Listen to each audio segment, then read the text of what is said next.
What's going on? Coming in live with you on this lovely, lovely, lovely afternoon. I hope everybody's doing good. Today I want to talk real quickly about something that is bugging me. Why not, right? So one of the things that I see people doing out there is they're waiting. And waiting has become the giant scourge of my generation, especially, but the generation coming up. And I think a lot of folks that are, sort of getting comfortable with what's been given to them in the last little bit. I look around and I see people waiting on someone to come and save them. And they're waiting on this, and I don't know where this came from.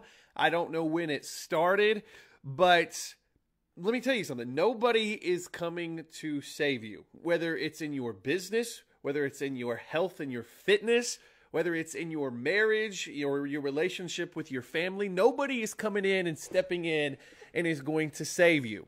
And if you don't understand that, if you don't really internalize it, then bad things are going to happen to you. And you're going to look up and say, man, life is not fair. I'm just getting run over all the time.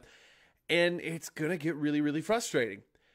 Now, what do you do about this? How can you be proactive and you can, really get the things that you want out of life without hitting the lottery? And I don't mean like the real lottery necessarily, but like that's a perfect example of the problem audience. And listen, I don't care if you enter the lottery, have some fun with it. That's cool.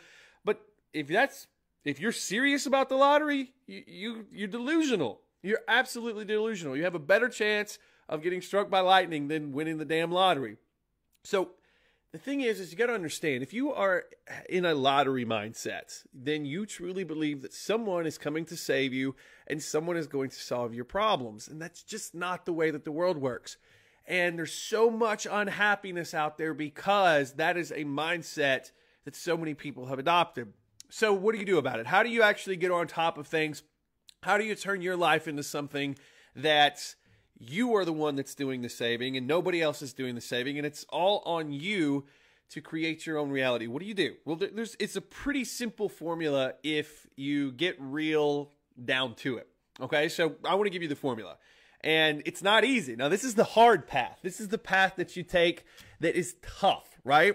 But it's also the path that is also the most fulfilling, because everything that comes into your life will be because of something you did. And now you can take a step back and you can give me the whole, well, God's going to take care of me. Well, bullshit. God gives you the ability to take care of yourself. And that's God taking care of you. God gives you these tools. God gives you the things. If you want to go that route and you think, well, prayer is going to deliver all these things in my life, good, go pray. But then as soon as you get done and you say amen, you turn around and you go get shit done, because it's got to come through you. If you're waiting on someone, some external force out there to come save you, whether it be another person or some entity, you are delusional and full of shit. And I'm sorry if that hurts your feelings, but that's just the way it is. If you are realizing that you're not happy, this is what you got to do. So it comes down to like 4 things, okay? 4 things that you have to do. And I promise if you do these 4 things, good things will start to happen, okay?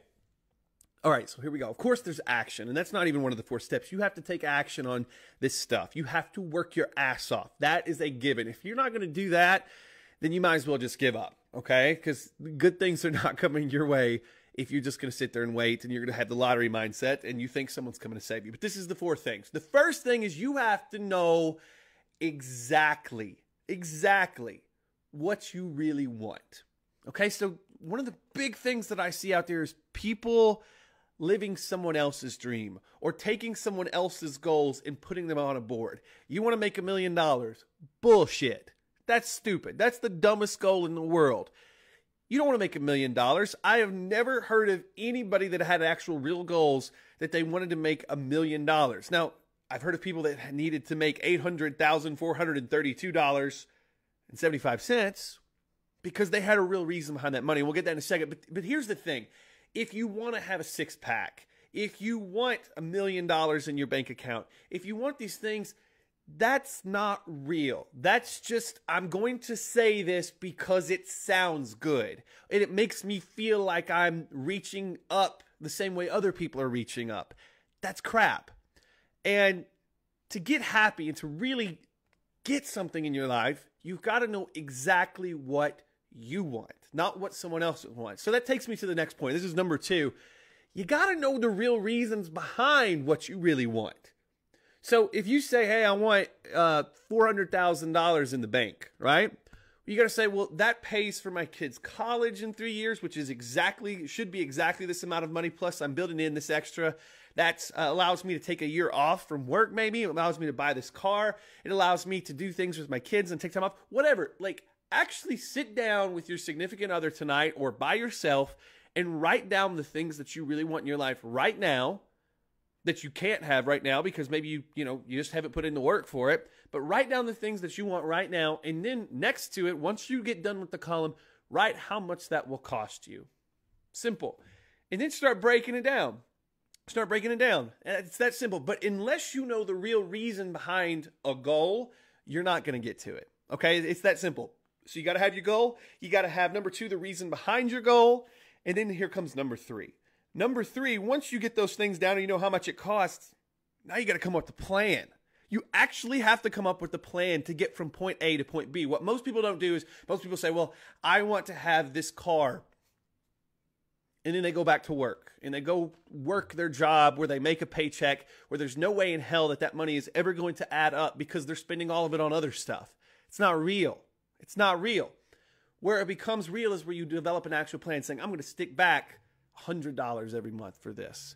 And you know what? I'm going to go work this on the weekend and get another job, or I'm going to create something myself that I can sell that maybe in a year will bring in some money. That's the key. One of my first big goals before I retired from my gig as a chiropractor and started this business full time where I worked from home, I had a board that was behind me. And the board said $400 a day. That was my goal. But it wasn't enough. Like I had actually said, this is how much money I need to live through the year. It comes down to $400 a day, 5 days a week. I could take the weekends off. And I had it down to that number. And then here's what's so funny. I found a way to go do it. So number 3, you actually have to lay out a plan to get there. Now here's what's so crappy. That plan, this is where we get into number 4. Shit's going to go wrong. So you got to have the guts to keep pushing when shit doesn't go according to plan. If you can do that, if you can keep pushing and you can stick to the plan and you can make little modifications, then you will actually get somewhere you want to go. But you're not even going to have the guts to push through if you don't understand what you really want. You, not someone else, not someone else's goals, but you, and you figure out the real why behind you, why you want to get there. After that, you get the plan, and then if you get the plan and you really want it, you got to have the guts to keep pushing through. So, moral of the story is, nobody is coming to save you. They're not. It's like nobody out there is going to step up and come in and do things. That is a 1 in a billion chance. And you have to look at it that way.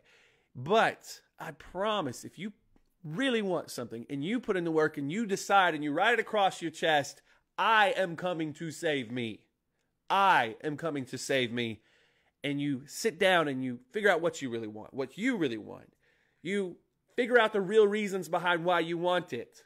And you map out what it's going to cost you to get there. If it's, you want a 6-pack abs, what's that going to cost you in going to the gym every day and eating the right food and changing your habits? It doesn't have to be monetary, right?